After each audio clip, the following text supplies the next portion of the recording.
Hello, everyone, and welcome to our podcast named Fighting for the World, the podcast where we talk about the problems that are happening in the world and its solutions. In today's topic, we are going to talk about the climate change. Climate change is also known as global warming. It's a long term rise in the average temperature of Earth's climate system.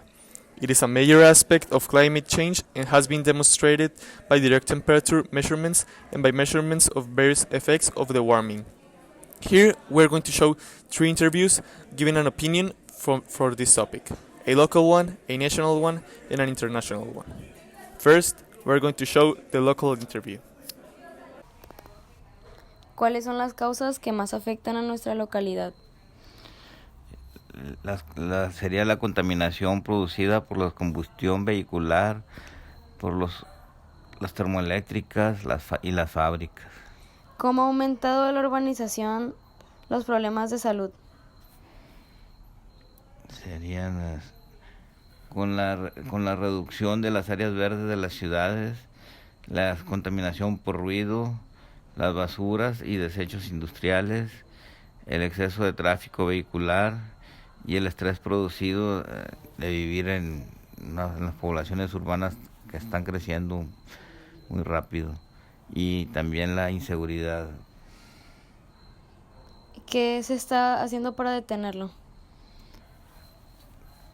Sería promover el uso de transportes urbanos públicos, utilizar, como un caso sería productos biodegradables, y reutilizar, en el caso de las bolsas, que sean reutilizables, y otros productos más.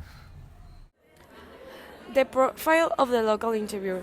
He works in a company called Amigos de la Ecología, which is a company that takes care of the environment, recycling plastic, paper, and cardboard. His name is Rogelio Blanco, and he's 57 years old. He's looking at a global ideal, but it takes the main point of looking for the local area. For example, he's talking about the emission of the CO2 in Culiacan City, but also is trying to look forward. What he says in this interview is that climate action and the contamination in the world is a variable depending in the area you live or the development of the country.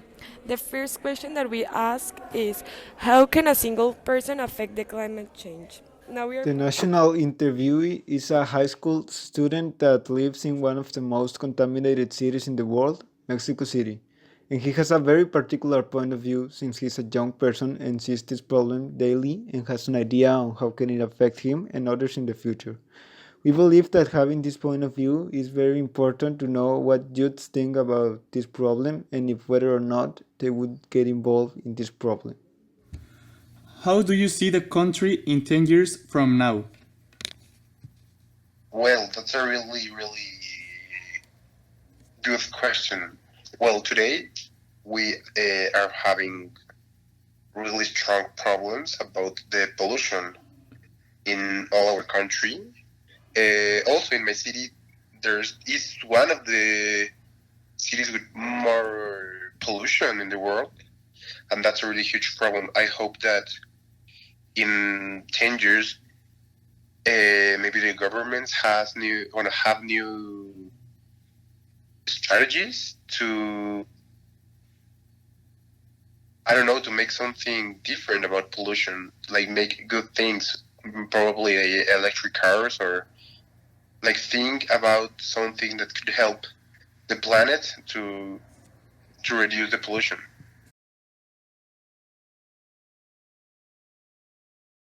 As well, there are bicycles which are named ecoicis, which, in my opinion, there are one of the best options that the citizen of the Mexico City could use, because every kilometer there's a station of the bicycles, and you pay on the month a certain amount of money, and you can use unlimited bicycle as you want.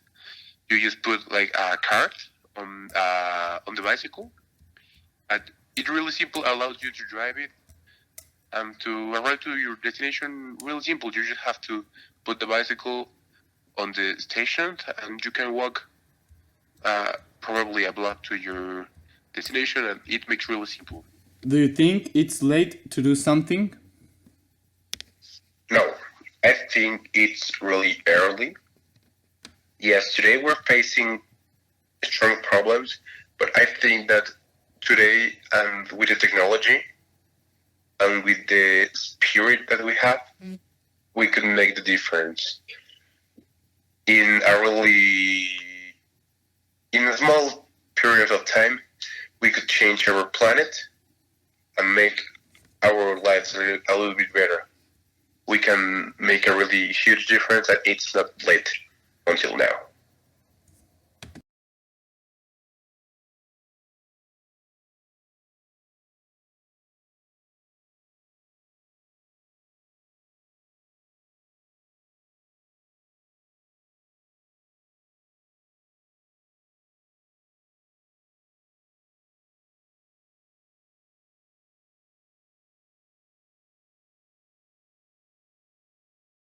Do you think a country can affect the temperature around the world? Single country through their actions can force force the hand of other countries to change.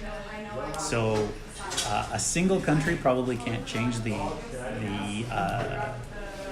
temperature of the Earth, but their actions can force other countries to change, which would then change it. Do you think companies take advantage of this? Take advantage of the problem? So I don't. So it's a tough question. I don't think companies take advantage of it, but I think companies wash their hands of it. They say we don't have to do it, we don't have a role, or we are just following the rules. I believe most companies will do whatever it takes to make profit, and unfortunately, changing actions to help the climate is going to cut into profit. It's going to cost money, and I think most businesses would prefer not to spend that money, which goes back to the original question. That's why I think government actions are absolutely necessary. If a country acts against global warming, does this guarantee that the country ceases to suffer its effects? And I think, though, that is the issue of a global concern as opposed to an individual country concern, where we have arbitrarily defined lines as countries and borders. So one country can fight against or